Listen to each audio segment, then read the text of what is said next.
Film detektif Jaga Jarak mulai tayang di bioskop Kamis 1 Juni 2023. Film tersebut bercerita tentang upaya menangkap fenomena perselingkuhan dengan metode yang kocak dan menyegarkan, namun dengan pesan yang tetap mendalam dan tersampaikan.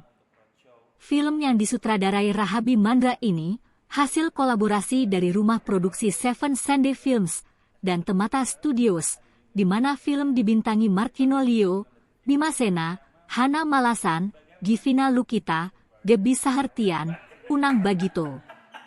Menariknya, di penayangan perdana, beberapa pemain hadir langsung menyapa penonton Kota Daeng, sebutan Makassar. Hadir langsung Bima Sena, yang dalam film itu berpesan sebagai Takdir, dan Totos Rasiti yang berperan sebagai Pak RT. Hadir pula dari Seven Sunday Films, Associate Producer, Wida Handoyo.